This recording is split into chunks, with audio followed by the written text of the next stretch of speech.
Assalamualaikum warahmatullahi wabarakatuh. Kali ini kita akan belajar tentang ceramah.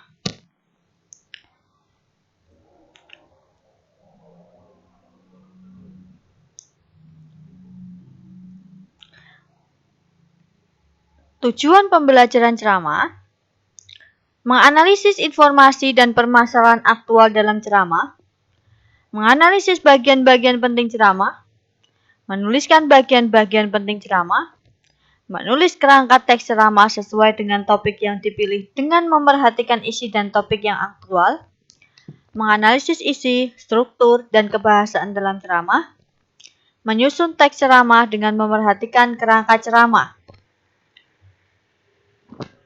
Perbedaan antara ceramah dengan khotbah. Ceramah berisi pemberitahuan penyampaian suatu informasi secara umum. Khotbah berisi penyampaian pengetahuan secara khusus, yaitu tentang keagamaan. Kemudian, bagaimana dengan pidato? Apa beda antara pidato dan ceramah serta khotbah? Pidato adalah induk dari ceramah dan khotbah. Apa itu informasi aktual? Informasi aktual adalah suatu berita yang benar-benar terjadi dan sedang hangat-hangatnya menjadi pembicaraan orang banyak. Jadi, berita atau kejadian aktual bersifat kekinian atau baru. Jenis-jenis informasi. Informasi berdasarkan fungsi, berdasarkan format penyajian, berdasarkan lokasi peristiwa, berdasarkan bidang kehidupan, berdasarkan bidang kepentingan. Untuk masing-masing pengertian, silakan lihat di buku paket dari Kemdikbud.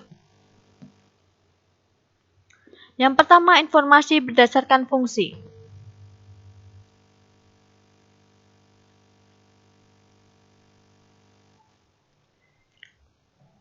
Yang kedua, informasi berdasarkan format penyajian.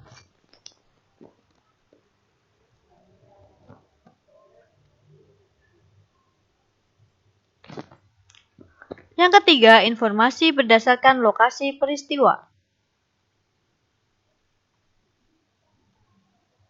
Yang keempat, informasi berdasarkan bidang kehidupan.